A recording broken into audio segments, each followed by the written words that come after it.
Há uma quinta dimensão, além daquelas conhecidas pelo homem.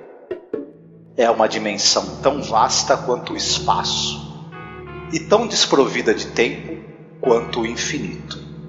É uma zona intermediária entre a luz e a sombra, entre a ciência e a superstição. E se encontra entre o abismo dos temores do homem e o cume dos seus conhecimentos. É uma dimensão da fantasia, uma região além da imaginação.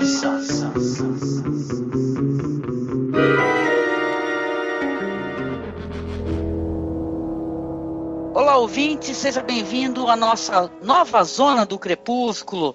Eu sou a Angélica. Eu sou o Marcos. Eu sou a Érica, do Seriadores e do Érica Smalltalk. E eu sou Hamilton Cabuna, do podcast Quadrinarrativas e Perdido na Estante. Olá, Érica, tudo bem com você? Um prazer ter você novamente com a gente, minha querida, nesse tremendo programa, né?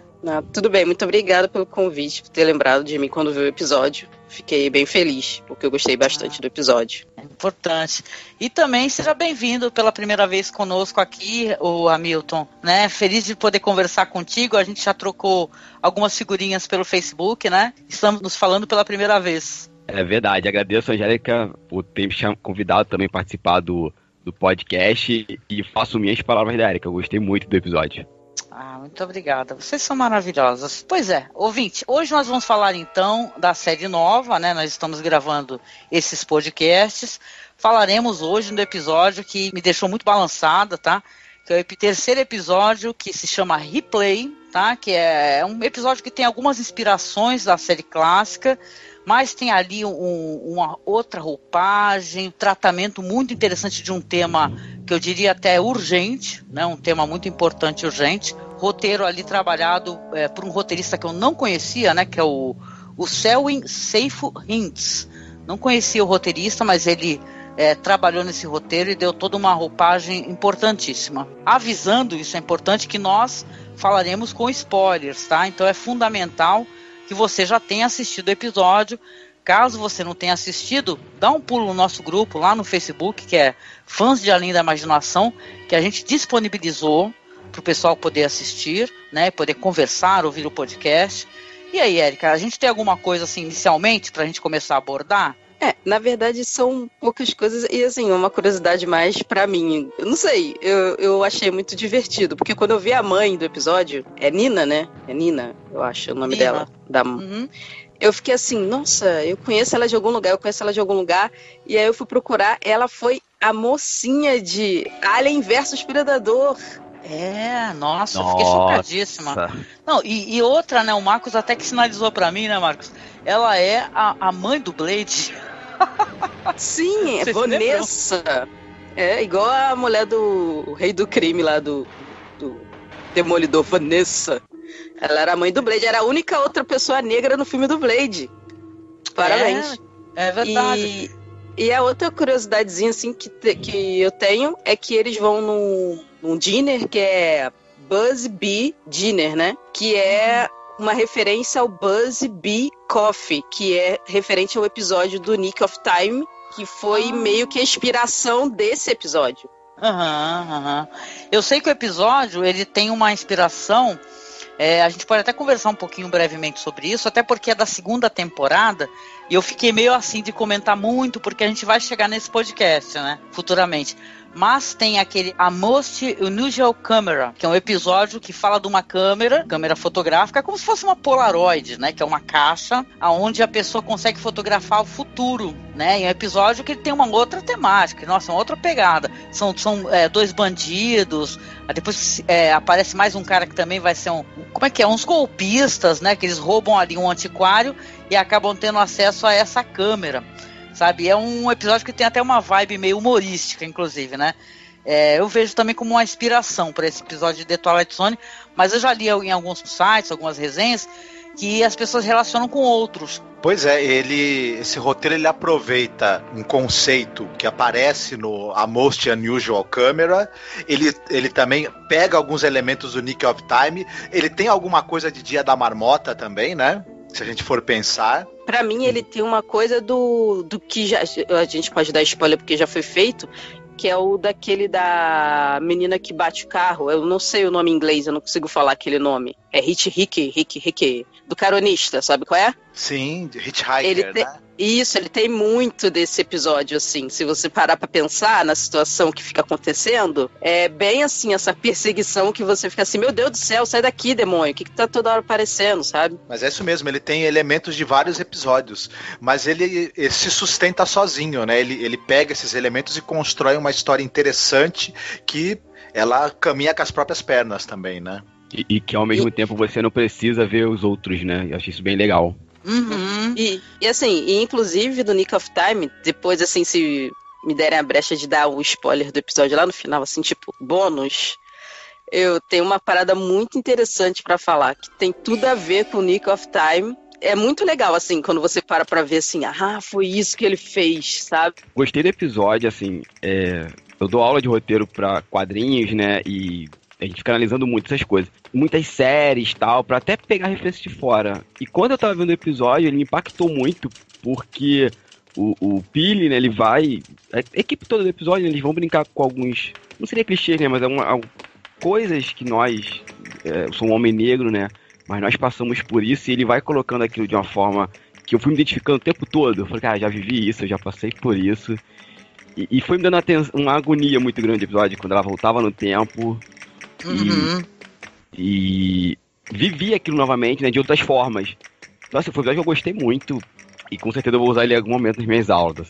Ah, legal, legal.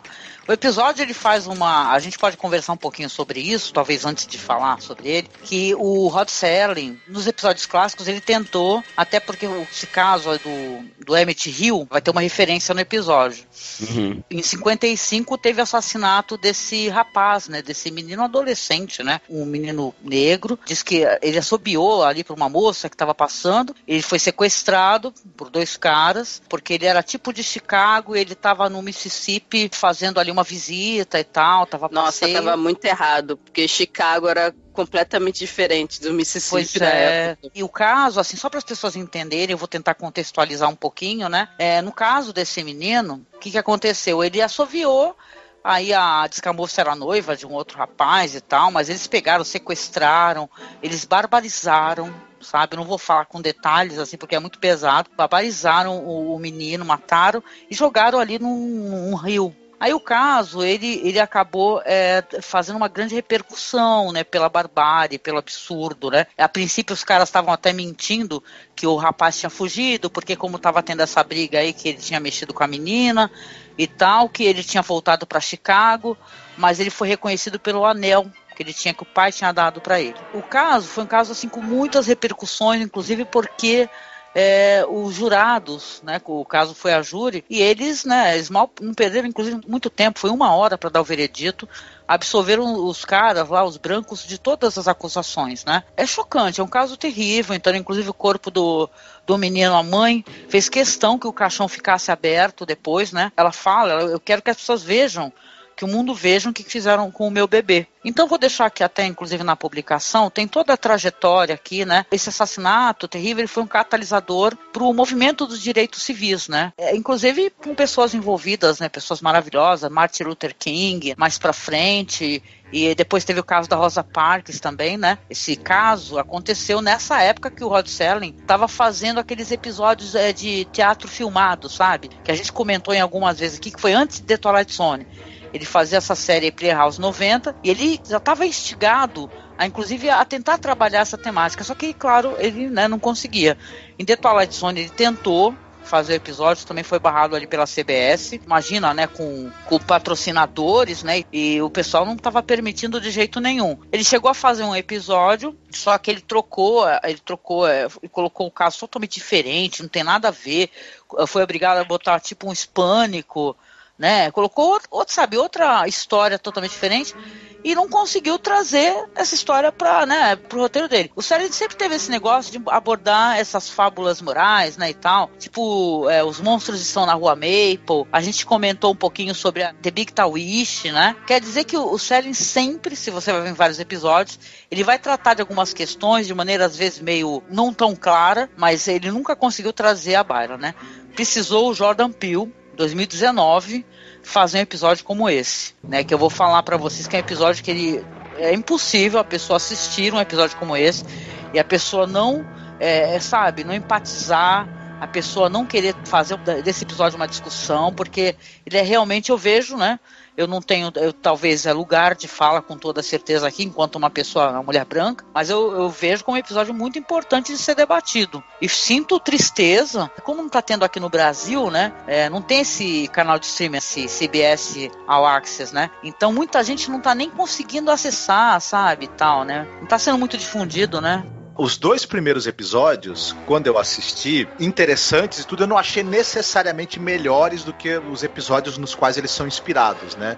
Tudo bem que o segundo é inspirado diretamente no episódio que tem o William Shatner, e o primeiro pega elementos de várias coisas ali, não é inspirado em um episódio específico, mas eu não achei eles melhores necessariamente do que a série original. Já esse episódio, comparando com os episódios com os quais ele se inspirou, eu acho que ele, de um ou outro, inclusive, eu achei ele superior, por uma série de motivos que a gente vai discutir mais pra frente aqui. Foi uma grata surpresa, assim. Eu achei um episódio muito bem construído, muito bem dirigido, e que ele pega e ele vai por um outro caminho, muito mais pungente, urgente e necessário nos dias de hoje, pegando elementos fantásticos ali que a série apresentava. Pra mim, isso foi ali a cereja do bolo do negócio, inclusive. Eu gostei de alguns elementos do primeiro, do segundo episódio, mas o terceiro eu acho que foi uma porrada, assim, uma porrada mesmo de punho fechado, né? Principalmente no país que a gente está vivendo, com a política, com tudo que está acontecendo, cara. Tem falas ali que são falas emblemáticas, né, no episódio, assim mesmo, de verdade. Então o episódio Replay, né, que é o terceiro episódio da temporada, ele vai contar a história da Nina e do seu filho. A Nina é interpretada ali pela Sanaa Lathan e o Dorian pelo Denson Idris. Ela tá levando o filho dela para o primeiro dia ali na universidade, né? Ela é uma advogada. Eles resolvem parar ali num restaurantezinho ali de beira de estrada, né, e tal, para poder comer alguma coisa antes de se dirigir lá para a faculdade. Ela vai filmando o filho, ela tem uma filmadora antiga, né? Ela começa até inclusive brincar, né, com ele. Fala assim, fala aí, eu tô fazendo um documentário, esse é o bonus track sobre o Dorian, o primeiro dia na faculdade. Brinca com ele, quer estudar cinema. Isso eu achei interessante, que parece que se mistura um pouco com a história do próprio Jordan Peele, de certa maneira, né? Aí eles estão brincando e conversando, onde então vai entrar um policial, né, um cara enorme, interpretado ali pelo Glenn Fletcher, que faz o oficial Lasky. E o cara, ele vai lá, cumprimenta a mulher negra, que está do outro lado do balcão, né, o que vai ser hoje, né, e tal, e ele está ali, você vê que ele está observando ali, né, os dois, né, a mãe e o filho. Hoje eu tô com vontade de comer, filé de frango frito. Pra mim isso daí é uma dica, tá, porque isso aí tem uma coisa racial nessa questão do branco entender o negro como alguém que consome frango frito, mas deixamos mais pra adiante. Tem um momento, inclusive, que a mãe tá filmando, eles estão conversando e tal, sobre Pantera Negra, ela fala que conhece, sim, Pantera Negra e tal, que o menino tá brincando, o que você entende de diretores, né? Ela fala assim que ele vai ser o próximo Ryan Coogler, né? O caso é que a Nina tá lá filmando, o menino se suja e ele vê que ela tá filmando. Pô, para de me filmar, mãe. Pô, volta isso daí, não vou querer isso daí gravado, senão vai parar no Facebook. E ela aperta o botão de rewind, né? Quando ela aperta, o tempo volta. Ela percebe que ele tá de novo mexendo naquele negócio de ketchup e fala, pare, né, e tal, né? Ela percebe que algo estranho aconteceu, só que ela não compreende. Ainda que é o tempo que voltando, né, quando ela aperta o rewind dessa câmera. Eles vão embora, vão pra estrada, caso que eles vão ser parados por esse policial, né, mais pra frente. Fica claro ali pra gente, que é o espectador, que ele tá parando os dois por coisas insignificantes, sabe? Tudo bem que, aparentemente, nesse momento ele percebeu, ele tava com a câmera, que ele tinha tirado a câmera da mão da mãe, foi brincar com ela enquanto estava dirigindo, né? Tava correndo um pouco mais do que deveria. Eles conversam com ele de maneira educada, mas ele é um cara, assim, super agressivo. Ele fala, inclusive... ela fala, poxa, eu estou levando meu filho lá para a faculdade, né? Aí ele fala, aquela escola de negros, né? Então você já vê exatamente que tipo de pessoa que ele é. Nessa primeira vez que eles são parados, já tem uma contenda, porque ele percebe que está sendo filmado e tenta pegar a câmera à força, ela se desespera, depois volta para um ponto anterior na mesma estrada, ela é parada novamente, só que ela começa a achar que está passando mal, se desespera, pede para o filho parar o carro, o policial novamente está lá atrás, não é mais essa demanda, né, que ele está de olho, no entanto é outra, ele fala uma outra coisa insignificante, ele fala que você estacionou de uma maneira muito incorreta, o menino tá vendo que a mãe tá passando mal, e cara, o lance esse policial, a gente pode até desenvolver isso mais pra frente, pra não ficar muito longa também a minha sinopse, ele vai parar os dois, mãe e filho, várias e várias e várias vezes. Ele é um perseguidor, né, um cara visivelmente racista, então ele vai, não importa que seja, se é porque eles têm um carro em boas condições, se ele apenas, tem um momento que ele inclusive segue os dois até um hotel, então é uma história aonde vai se falar sobre isso, basicamente um policial racista, né, de uma sociedade também racista, né, e depois vamos falar um pouco também sobre questões de empoderamento negro, né. Nesse início de episódio, depois que eu parei para pensar assim, não na hora eu tava preocupada em prestar atenção e tal, mas eu fiquei também pensando assim, umas referências que ela fica fazendo o tempo todo a Matrix, né? Uhum. E tem tudo a ver com Matrix também, porque tem essa coisa que ela até tem um momento que ela é parada e ela tenta explicar pro filho o que tá acontecendo, ela fala, cara, parece que eu tô na Matrix, tem um erro na Matrix, tem um problema, alguma Sim. coisa tá dando erro. E ela quer pôr o nome da filha da neta de Trinity, então ela tem uma Sim. fixação assim por Matrix. E assim, parece que isso já dá pra gente uma camada, já diz que assim, tem um mundo e tem um mundo que ela não sabe. E quando começam as repetições, a gente percebe que na verdade ela um dia saiu da Matrix e ela achou que estava liberta da situação que ela vivia, porque tem um outro plot, que é a questão de que o menino entra em contato com um tio, que ela não vê há muito tempo, e ela não quer encontrar o irmão, e o garoto já tinha encaminhado o GPS dele, que o destino dele passava por ir na casa desse tio. Uhum. E ela fala, não vamos direto para a faculdade, eu não quero ir lá, não quero voltar lá, que foi a casa onde ela nasceu. Então, meio que eu sinto que tem uma coisa em torno dessa questão do negro, daquela situação ali, daquela área que sofre muito racismo. Ela conseguiu sair dali, ela virou advogada, ela ficou bem de vida, você vê pela roupa que ela usa, o carro que ela tem, por estar conseguindo colocar o filho na faculdade. Então, ao mesmo tempo que ela acha que saiu da Matrix, que era o negro não ter oportunidade, ela entrou em outra sem querer, que foi assim, eu acho que eu posso tudo. Por isso que ela no início fica tão assustada com o ataque do policial, porque ela não está acostumada. Você percebe que ela não está acostumada àquela situação, ela acha que uma coisa, e o filho também. Apesar dela falar assim, eu ensinei a você, não reaja, tal, é uma coisa que você vê que é mais urbana. Ali parece que é um lugar, tanto que a cidade é fictícia, né? Esse nome não existe. Parece que é um lugar no sul dos Estados Unidos bem racista mesmo, sabe? Sim. Então, ela meio que se afastou de lá com medo de ficar presa naquele mundo, mas na verdade ela entrou na Matrix desse mundo moderno, que parece que aceita todo mundo, que negro pode ser advogado, mas na verdade ela tá na Matrix. O mundo real é aquele ali, onde os negros são caçados. Sim. Então eu gostei dessa coisa. E se você reparar também, durante o episódio, vão dando erros na Matrix, assim, entre aspas. Por exemplo, na hora que o menino aperta o ketchup e cai na roupa dele, é exatamente onde ele vai tomar o tiro. Nossa, é verdade. Exatamente. Então tem várias coisas que vão acontecendo que já vão te contando mais ou menos o que vai acontecer. Tanto que o diabinho lá do Nick in the Time tá lá, parado, né? Você vê ele num canto. Sim, sim. Então, é um easter egg, isso né? é um easter egg, mas que no final, se eu puder revelar esse misterinho aí, eu vou revelar o porquê que ele tá ali e porquê que tem tudo a ver com o episódio. Mas assim, tem vários momentos que acontecem na história que você fica assim, achando que não foi nada, mas na verdade é tipo um erro na Matrix que está dando a dica de que isso vai dar errado. isso vai dar errado, sabe? O filho dela fala isso no hotel, acho que é na 3ª ou 4ª viagem dela no tempo, quando eles estão vendo a loteria, ele fala assim, não, tudo que acontece tem que acontecer. Quando o Big Bang explodiu, as coisas estão andando, a gente não pode mudar nada. Ela, nossa, coisa triste, não é? Eu falei, gente, olha que dica interessante do episódio, assim. Eu vi 2 vezes, né? Eu vi a primeira vez como fã, depois a segunda vez fui anotando algumas coisinhas e tal.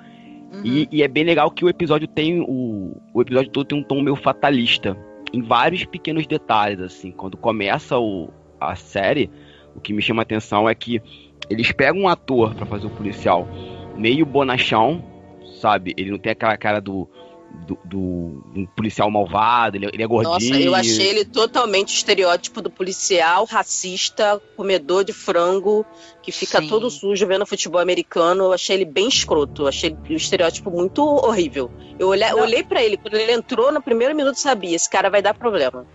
Não, a gente sabe, eu também identifiquei isso porque a série faz questão de isso é bem interessante, desumanizá-lo quando foca na arma. Ele entra quando você só fica vendo a arma chegando, né? Você não vê uma pessoa chegando, você vê uma peça do sistema que vai te sacanear no futuro, assim, que é feito pra matar.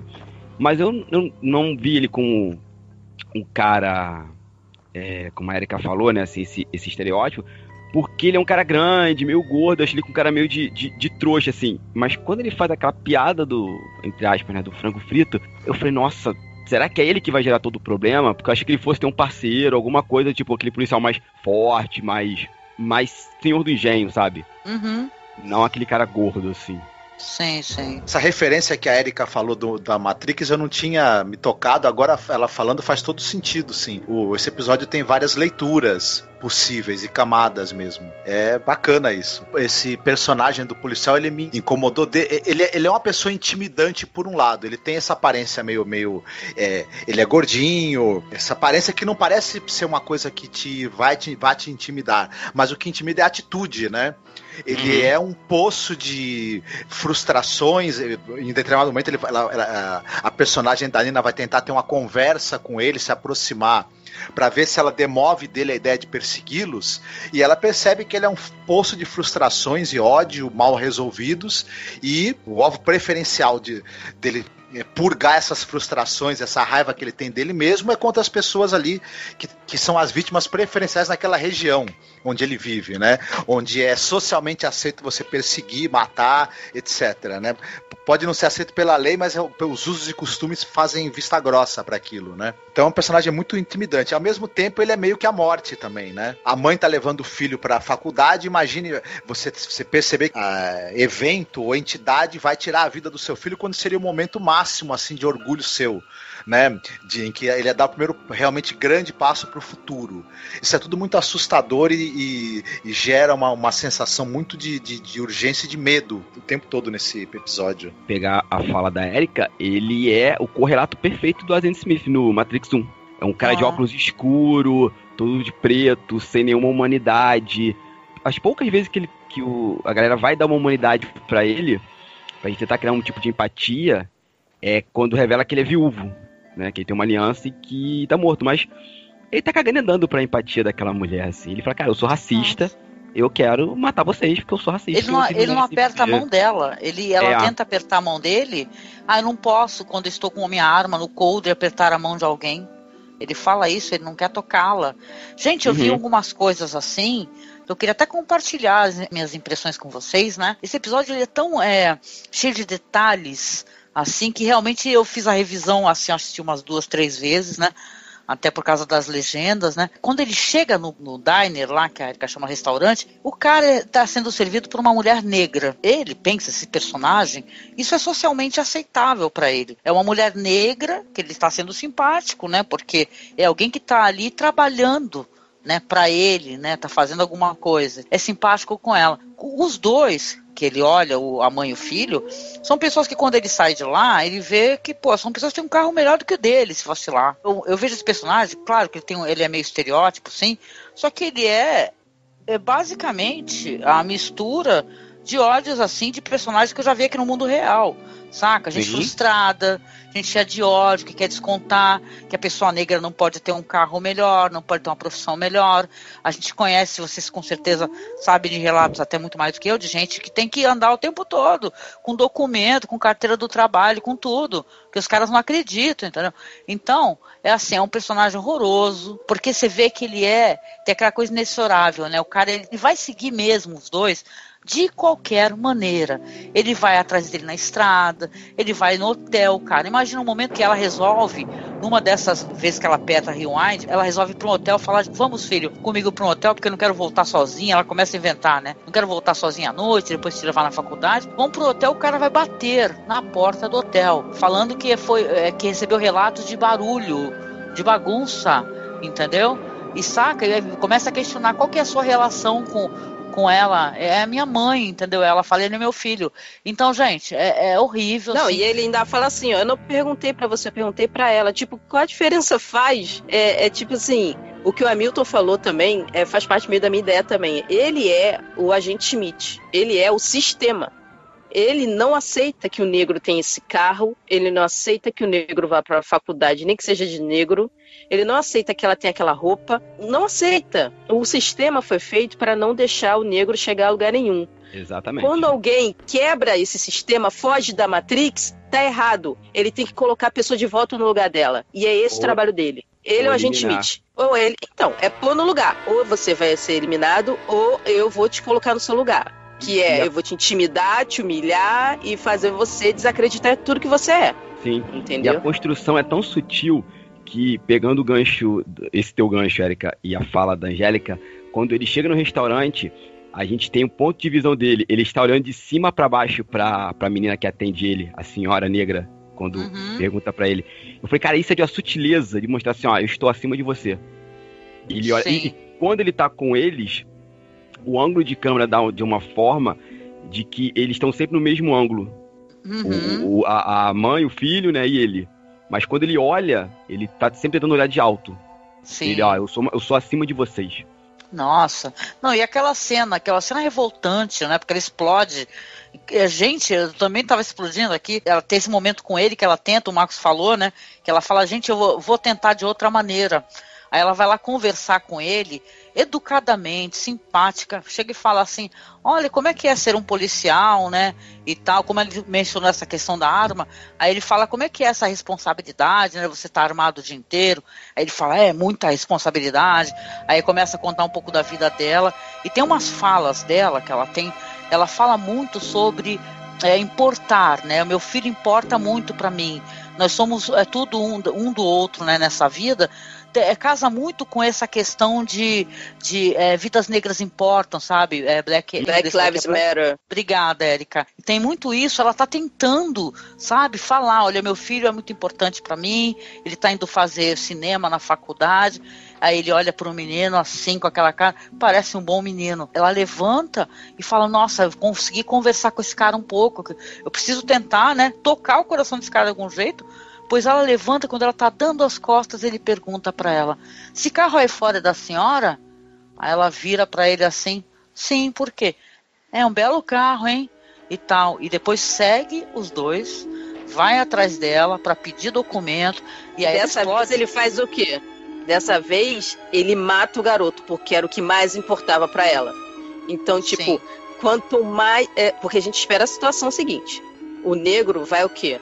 Pegar uma barra de ferro e atacar alguém. É esse o estereótipo. O negro é sempre raivoso, descontrolado, descompensado. Ela não. Ela foi urbanizada. Ela chegou e conversou com ela. Ela tentou pelo diálogo. Eu já teria tentado dar um jeito de acabar com esse cara e jogar ele no mato. Mas ela tentou na educação. E aí, quanto mais ela ficou frisando o que era mais precioso para ela... Primeiro ele focava muito no carro, porque era uma coisa de valor, era muito precioso, ele achava precioso. Quando ela foca no filho, ele fica com isso na cabeça. Por mais que seja sem querer que ele faça isso, o garoto tá o tempo todo avisando, eu vou pegar aqui o meu celular para mostrar para você o documento. Eu vou pegar aqui. Ele não quer saber.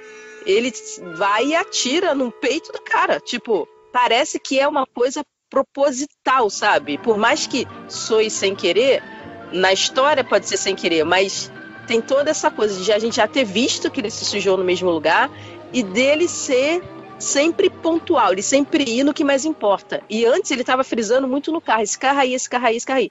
A partir do momento que ela frisa que ele é muito importante, toda vez que dá uma confusão, ele ataca o filho.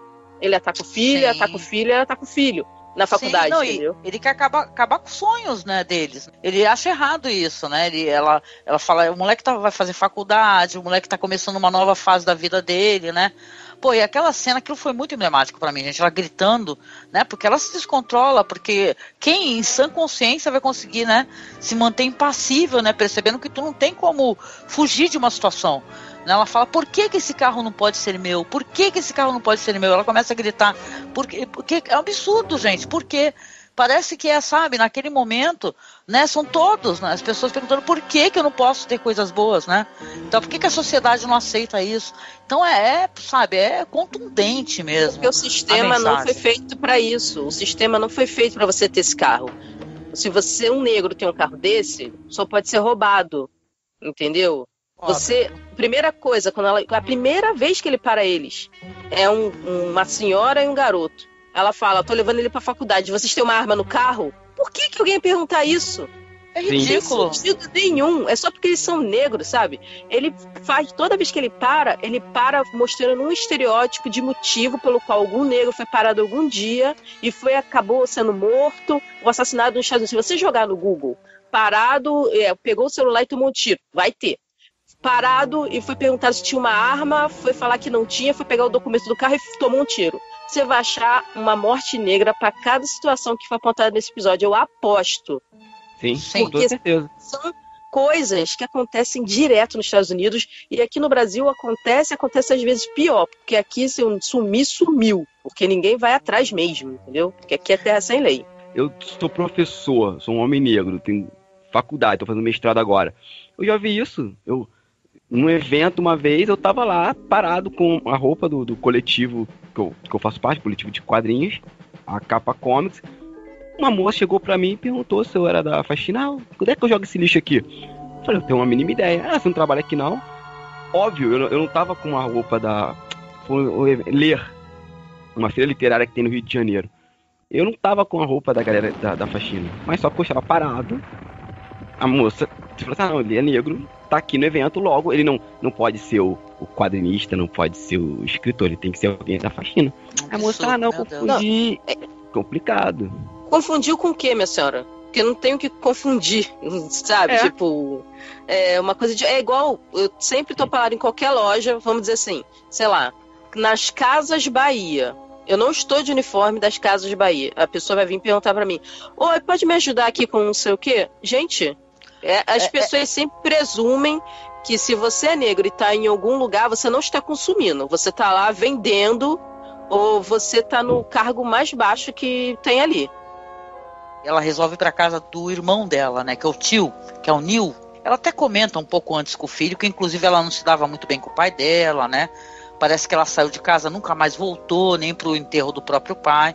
Então eu vejo ela também como uma personagem meio afastada e com uma certa ausência de consciência social.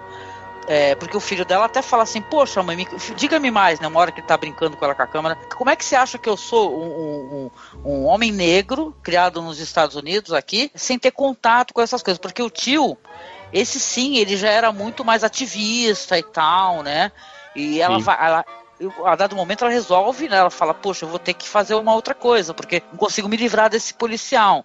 Ela aperta novamente lá o rewind lá, né, pra ir pra trás, e consegue fazer com que tudo volte e tal, e resolve mudar o projeto dela. Tinha acabado, porque nessa vez, é a vez que ela para e tenta falar pra ele, falar da história da Matrix.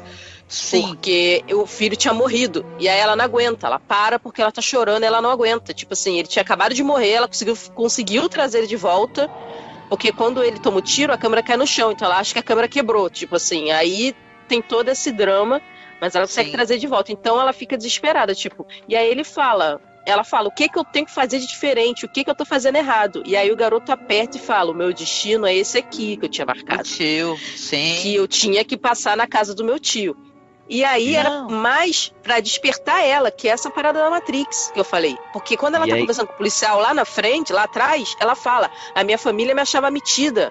Me achava o quê? Aquela que fugiu, quis meio que se branquear, entre aspas. Tipo, viveu uma vida rica, não sei o que, ela conseguiu dar sorte, correu atrás, se deu bem, e aí ela assumiu uma postura que ela esqueceu completamente como era a realidade. Ela achou que a Matrix era a realidade, o que ela não vive não é. Alienada, né? Ela estava alienada dela ter, sabe, uma consciência da importância de que é lutar, né, e tal. Que ela saiu da Matrix, que é a Matrix da violência, mas na verdade ela criou uma ilusão de cor-de-rosa pra ela, e a verdade tá lá, tanto que o irmão dela tinha uma placa lá, Black Lives Matter, na casa dele. Isso. Eu acho que ela vai pra casa do irmão depois da morte do filho. E é muito engraçado, que me lembrou muito as histórias orais dos povos africanos, onde o tempo não é como o nosso, né? A gente tem essa ilusão de que o tempo ele é um rio contínuo que vai desenvolver no futuro. E o mundo africano, a gente tá falando dos tempos antigos, não. O tempo era uma coisa muito fluida, ele podia ir e voltar a qualquer momento.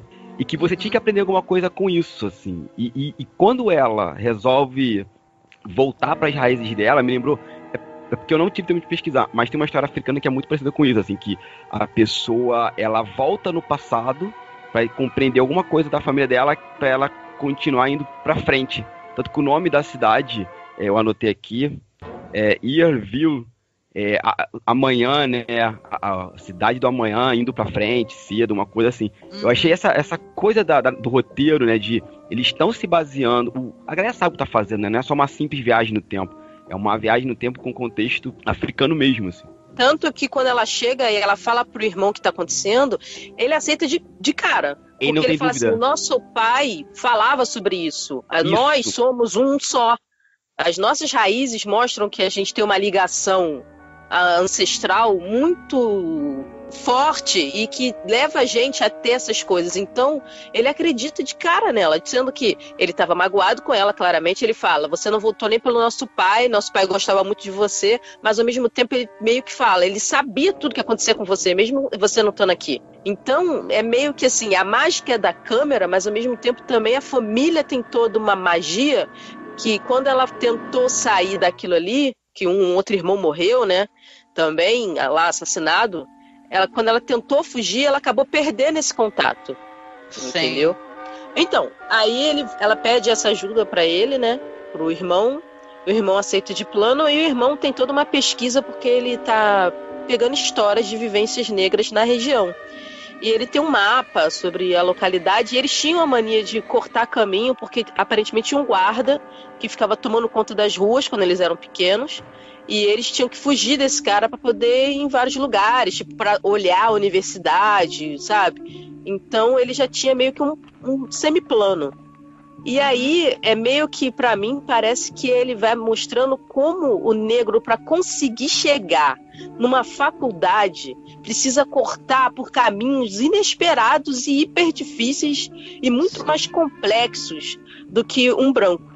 Então, o sistema sempre contra você, te perseguindo atrás de você, para você não conseguir chegar. E aí, quando ele finalmente sai lá na boca do túnel e consegue chegar perto, o sistema já tá lá para te embarrear por algum outro motivo.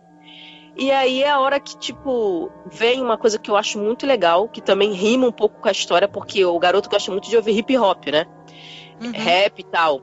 E no final, eu sinto que eles fazem meio uma coisa meio com o clipe do This is America, do Donald Glover, Chelsea Gambino, né? Que ele se chama Gambino quando ele tá cantando. Que tem um momento em que mostra que as crianças gravando, que a arma do negro é agora o celular. Sim. Você poder botar na mídia aquilo. Então, na música, em algum momento do clipe, ele se foca nisso. Tipo, agora a gente pode gravar, é isso que pode ser a nossa arma. E mostra muito bem, assim, não sei, pode ser viagem minha, mas ele não consegue entrar na faculdade porque ele não estão impedindo. O tio já toma a frente, a mãe vem e o cara continua com a arma e o cara vira na cara dela e fala: vocês estão gravando? Vocês não veem todo dia o que acontece? Não faz diferença nenhuma. E é verdade, é gravado e não acontece nada. No Brasil é gravado, nos Estados Unidos é gravado e não dá nada. sabe, ele ali não é uma pessoa, não é assim, ai, contra policial branco, é o sistema falando, não dá nada. E aí, quando todo mundo da faculdade sai da faculdade e começa a gravar, é como se fosse assim, o poder da educação, da cultura, do aculturamento, do estudo, é esse poder da tecnologia junto com as novas pessoas que estão tendo acesso à educação que os antigos não tiveram, é esse o poder que tem. Porque esse poder intimida os outros, não é ele, porque ele é o sistema, ele não é um policial normal. Esse poder intimida os outros falam, cara, deixa pra lá, deixa pra lá, deixa pra lá, deixa pra lá, e ele vai embora. E aí, finalmente, o menino consegue, né? Ela fala, pode entrar. E aí ele entra e mostra bem de cima, assim, o risco, né? Que é o momento que ele consegue finalmente cruzar aquele momento, assim, tipo, cruzei a linha de chegada. Aqui eu tô protegido, aqui na cabeça da mãe dele, que é uma advogada, que é uma pessoa formada, ali era aonde que ela precisava levar ele. Porque a partir dali ele ia estar protegido, sabe? Porque ele conseguiu chegar no momento da iluminação dele, sabe? Então é muito emblemático, sabe, isso. Tem outra coisa também, Erika, que eu tava analisando, que assim, quando o tio toma frente, eu vi de outra forma. É o contexto simbólico da união. Porque até aquele momento, a comunidade negra ela é separada. É necessário que o tio dele tome a frente, ela toma a postura também, ela fala assim, ó, não vou mais ter medo, não vou mais voltar no tempo, vou continuar gravando, vai ser daqui pra frente agora. E naquele momento que todo mundo, a comunidade negra, resolve tirar a câmera, eles começam a se unir. Porque até então ele tava encarando um ou dois, o policial, né, o sistema. Mas quando todo mundo ali tava ao redor filmando, me deu aquela sensação de coletividade, de memória única, de tipo, ó, nós, somos nós por nós, contra o sistema. E se a gente não se unir, não vai dar certo. E é nesse momento que os policiais começam a falar assim, cara, não dá. Nós somos em menor número. Tanto que ela até fala, né? Ah, agora eu sei do que você tem medo. E é bem sutil que, repara que o episódio ele se passa 10 anos no passado. Que ele fala isso pra mãe. Nossa, mulher, se passaram 10 anos, você já tá com essa câmera. E é muito sutil, porque é como se ela estivesse lembrando daquilo. Ela vendo a neta, né, a Trinity, brincando e ela rememorando aquilo tudo. E que dá a entender que ela já usou aquilo várias vezes, né? A câmera, porque o filho dela fala isso. Mãe, você tá guardando isso pra quê? Deixa pra lá, vamos seguir em frente. Não, eu acho que, na verdade, a fala dele, pra mim, me deu a entender o contrário. Que desde aquela época ela continua gravando, mas ela nunca precisou usar de novo. E aí ele caiu no golpe da segurança. Ele caiu na Matrix, igual ela tava. Porque ela não conseguiu mais voltar a ser quem ela era antes. Ela começou a ficar dentro do esquema da realidade. A realidade é essa, nua e crua. Então o irmão traz ela pra... Quando o irmão toma frente, ele traz ela para essa realidade. E aí as pessoas de dentro da faculdade, que são tão mais ela do que o pessoal de fora, que é ele que vive nas ruas, que entrevista as pessoas do povo, eles vêm se juntar. Então precisa juntar. É meio que as pessoas, os negros que conseguem cultura, tem que se juntar com o pessoal do gueto. Porque senão não vai dar certo. Não adianta você tentar ser o fodão e não levar ninguém junto com você, entendeu? E aí, ela para de usar, ela continua gravando, ela continua se precavendo, mas ela nunca deve ter usado de novo. E ele fala, esquece isso, mãe. Tanto que a garota pega Trinity, né? Era óbvio, tava muito na cara que isso ia acontecer, e ela vai e deixa a câmera quebrar em 1000 pedaços, né? E ela fica desesperada, e aí ele fala, mãe, relaxa, já foi. Move on, né? Aceita, vamos seguir em frente. E aí ele fala, vocês vão querer sorvete de quê? E sai. E assim que ele sai, tela preta e o barulho da sirene da polícia. Ele perde, abre aspas, a memória social, né? Ele esqueceu tudo aquilo que ele viveu, que é o que a mãe dele resgata quando o irmão toma frente, é o que a comunidade negra toma consciência, né? Nisso que você falou, baseado do irmão dela, né? Que o irmão é um guardião da memória, né? Quando ele fala sobre a gentrificação da cidade, que eu fiz mapa. Eu falei, brother, esse cara aí é a Nancy, é a aranha que conta as histórias no povo africano, numa dos vários reinos que tem ali. Do Neil Gaiman, né? Isso. Deus americano, sim. Ele é a Nancy, ele é aquela criatura que conta a história, mas não por contar, mas para ser um senso de memória. E eu não tinha me tocado nisso, não, Erika, é verdade. O filho dela esqueceu isso. Ah, não, mas já aconteceu, beleza. E no momento que ela esquece o passado reaparece. Sim. E aí, assim, eu tenho certeza que ele morreu.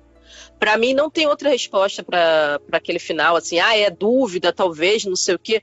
Pode não ter sido o mesmo cara, com certeza não foi.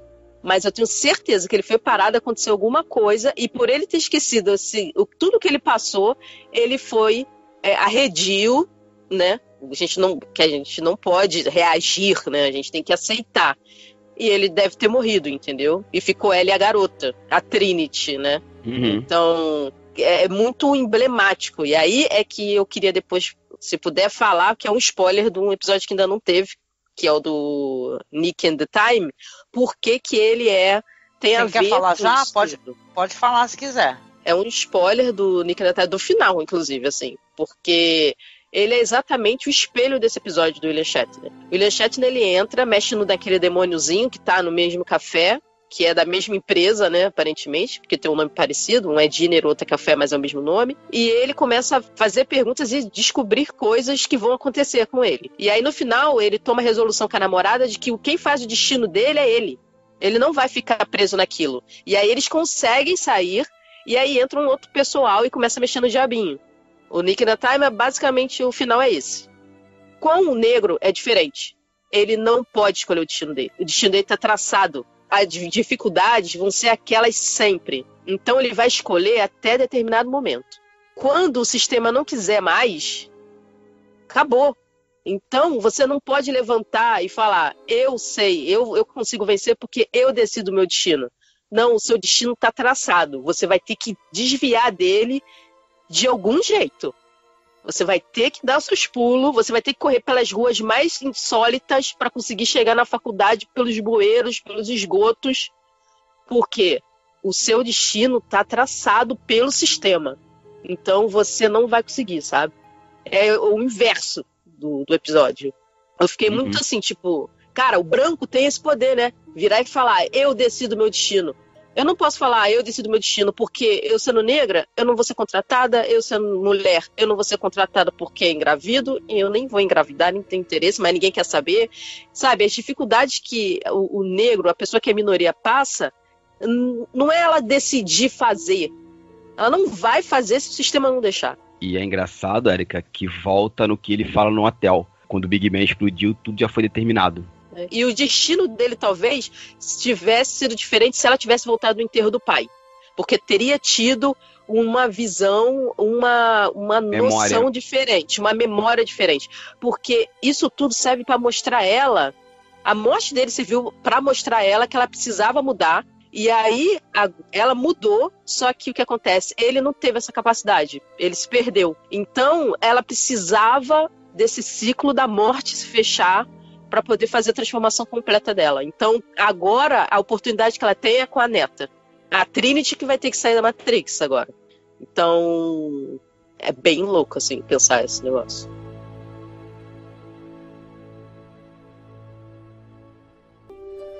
Vamos lá, para um bloco de considerações finais. E aí, o que vocês acharam? O que você achou, Hamilton, do episódio? Você curtiu? Muito, recomendo o pessoal assistir, e eu acredito que é um episódio que, conforme a gente vai amadurecendo, ou melhor, quando a gente começa a ter empatia por outras causas, o episódio vai ficando cada vez melhor. Eu recomendo muito, é um episódio muito, muito bom, e vou cada vez mais seguir o Pili de perto, assim. Eu já tinha ganhado meu coração com Korra, e agora me levou para o altar de vez. Você assistiu Us, não, né? Chegou a ver? Ainda não. Não, ainda não.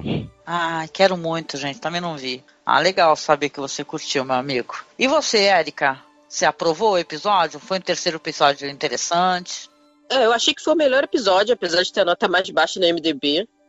Mas já era esperado a reação ser essa, mas eu acho que dos 3 que tiveram até agora foi o melhor. E eu gostei muito das atuações, assim, e é meio angustiante, assim. Eu achei o episódio muito angustiante. Eu comecei a ficar muito tensa, porque eu comecei a sentir, tipo assim, presa naquela coisa, e eu começava a tentar pensar em como ela poderia sair daquilo, e eu só conseguia pensar, mata ele, sabe? E eu ficava pensando, caraca, já pensou se ela tivesse matado ele, que merda que ia ser, sabe? Isso meio que mostra como a gente pode fazer uma loucura por causa do sistema te pressionando, sabe? Sim. Então, faz muito você pensar, faz muito você... É só você não ver o cara como um cara branco. Ele é o sistema, ele não é só um policial branco. Policial branco são os outros que chegaram depois. Não leve isso pro lado pessoal, tá? Pessoas brancas, tá? Por favor, tenta ter empatia, né? E eu gostei muito, eu super recomendo.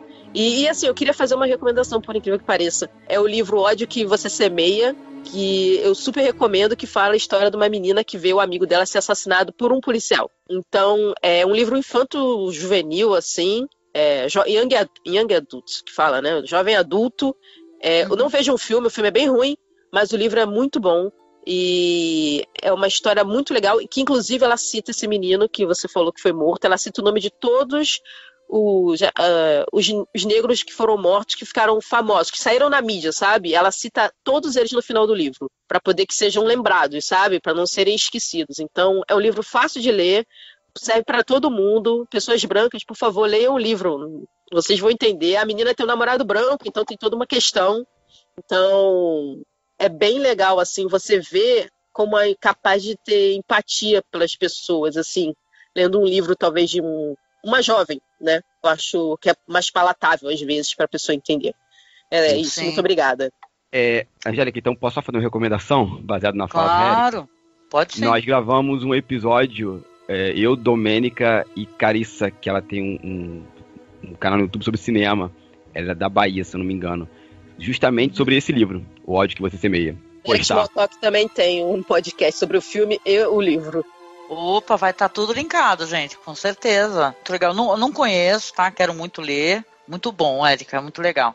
E você, Marcos? O que você achou do episódio? Também foi o que eu mais gostei dessa temporada do Além da Imaginação 2019, foi o que eu achei, como eu tinha falado, né, eu gosto dos episódios dos quais ele tira elementos, mas são episódios assim, leves, né, interessantes e tudo. Eu acho que essa história que ele conta, ela é muito mais urgente, muito mais pungente do que as histórias nas quais ele se baseia, sem perder a qualidade, tanto do ponto de vista da construção do roteiro, quanto da narrativa, quanto da fotografia, etc, que é meio um padrão de qualidade que a gente espera, que a gente aprendeu a esperar, né, com a série original. Então, pra mim, ele tá ainda um patamar acima dos episódios nos quais ele se baseia. E até pela importância da discussão que ele levanta e dessas camadas todas que vocês apontaram aí durante os comentários, né, que vocês fizeram sobre, dissecando um pouco esse episódio, né? Então, pra mim, realmente é muito recomendado, já triplicou o meu interesse de acompanhar essa série, né? Acompanhar o trabalho do Jordan Peele, né? Ele não é o diretor nem o roteirista desse episódio, mas tem muito do DNA do que é o trabalho dele ali. Então ele como apresentador e como quem está por trás também da produção, traz um padrão de qualidade altíssimo, né? E uma seriedade muito grande nas discussões, apesar de ser uma série que tem elementos de fantasia. Então eu gostei muito, é super recomendado. Já que o pessoal está recomendando, eu vou recomendar também o livro da Carolina Maria de Jesus, O Quarto de Despejo, que, de certa maneira, trata de questões parecidas também, racismo, pobreza, de uma pessoa que encontra também um dispositivo muito interessante, uma forma muito interessante de dar um outro rumo para a própria vida, né? E até inesperado, talvez. Um talento, né, uma pessoa que tem um grande talento, uma grande inteligência, mas que, como a Érica mesmo falou e o Hamilton, o sistema sempre a manteve ali presa a uma situação de vida muito difícil. E ela acabou conseguindo ter voz, né? Isso é muito interessante. Quem ainda não leu esse livro precisa muito ler e conhecer, porque é um livro muito importante, assim. Bom, gente, eu adorei o episódio. Eu esperava, já que realmente do Jordan Peele viesse um trabalho com essa qualidade, questionador dessa maneira. Pra mim foi super legal. Eu penso até que esse episódio não é nem para falar para mim, Angélica, ou para Marcos, é para falar para Érica, para Hamilton, entendeu? É para as pessoas entenderem a importância da união, as pessoas negras se unirem, sabe, questionarem, sabe, enfrentarem. É um episódio que ele convida ao enfrentamento, na minha opinião. Então, eu acho que ele quer dialogar com essas pessoas, sabe? A gente tem que parar um instante para pensar questionar o que está acontecendo aqui no Brasil, porque são relatos diários de horror e de violência, percentuais altíssimos de morte da pessoa negra, periférica. Então a gente tem que, sabe, o nosso lugar nisso daí talvez é chamar a atenção de outras pessoas, né, para elas saírem da sua bolha, da sua concha, né, de segurança, né, pensar um pouco no próximo, isso é importante. Então eu adorei o episódio, foi maravilhoso, foi um grande episódio assim. Eu não sei o que vai vir do próximo, teve um pequeno trailer no final, né, do próximo episódio. Tô muito curiosa para assistir, mas com certeza o Jordan Peele, na minha opinião, tá, ele fez o episódio, como eu falei lá, que o Serling queria fazer e não conseguiu. Tem um momento que eles vão virar ali na rua Emmett, ele conseguiu fazer em 2019 que o Serling não conseguiu fazer lá em 59, 60, né, então... E chegando aqui ao final do nosso podcast, eu quero convidar primeiramente a Érica a falar sobre o seu trabalho, onde o pessoal pode encontrá-la, encontrar seu podcast. Fala para as pessoas, Érica, aí, onde elas podem te achar nessa rede. Então, eu faço parte do Seriadores Anônimos, é seriadores.com.br. Eu tô lá dando conselhos amorosos e etc. Faço um pouco de tudo, tem vários podcasts lá. E tem o meu podcast com a Amanda, que é o Eric Small Talk. Resumindo, o Small Talk é papo furado, é o papo de fila de banco. Então, o que dá na telha... É o melhor papo furado que eu já vi, viu, minha amiga? Perdão. Muito bom, viu? Mas é basicamente isso. A gente vê uma coisa legal, ou vê uma coisa divertida, uma coisa muito trash, e a gente faz um podcast sobre... e fala 2 horas sobre uma coisa nada a ver, mas normalmente as pessoas gostam, fica divertido. Estamos aí, ó, com filmes novos do Rock Soraya, prometendo muito aí. É isso. Basicamente, se vocês quiserem rir um pouco sobre coisas sérias ou até sobre coisas que não são tão sérias, tá lá o Eric Small Talk. Em todas as redes é @Erica e Small Talk, tudo junto. E o meu arroba é @bin_Erica no Twitter e bin_Erica com K no Instagram.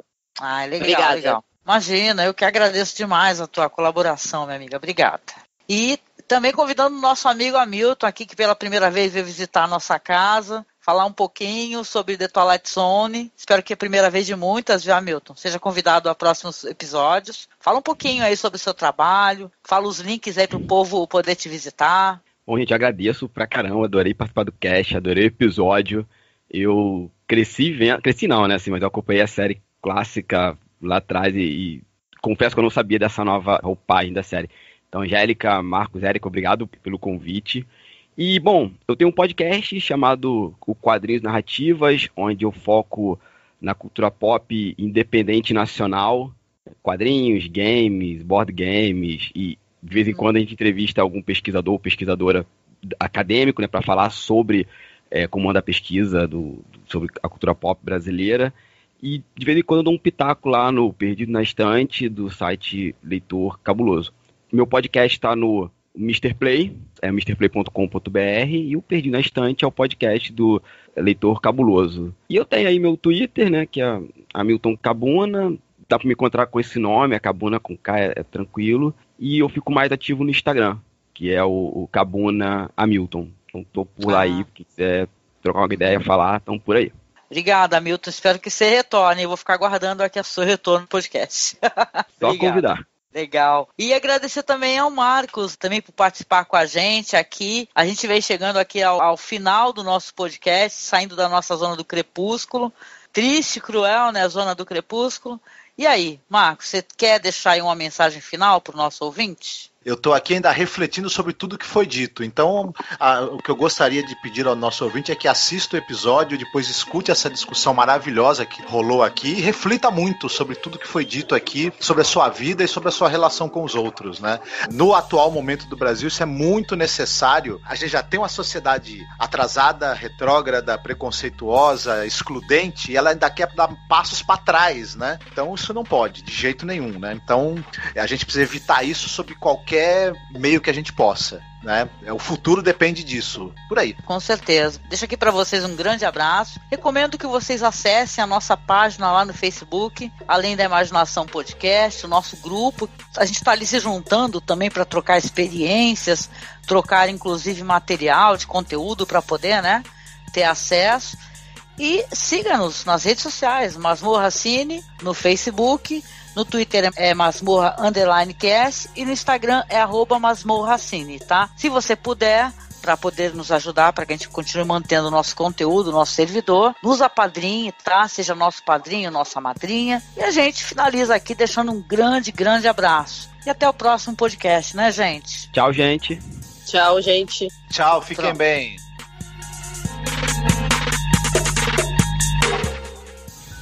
Daqui a pouco o povão pede o exército, já era. Vai pedir o exército. É porque realmente nós estamos lidando com um país profundamente racista. Afirmou que os policiais militares que atuam nos bairros ricos não podem abordar e falar com os moradores da mesma maneira que na periferia de São Paulo. Ele argumentou que o policial tem que se adaptar ao meio onde está no momento. É uma outra realidade. São pessoas diferentes que transitam por lá. Se ele for abordar a pessoa da mesma forma que ele abordaria uma pessoa aqui nos Jardins, ele vai ter que dificuldade. Ele não vai ser respeitado. O afrodescendente mais leve lá, pesava 7 arrobas. Não fazem nada. Eu acho que nem para procriadores serve mais. Já era, pô, mataram família, cara.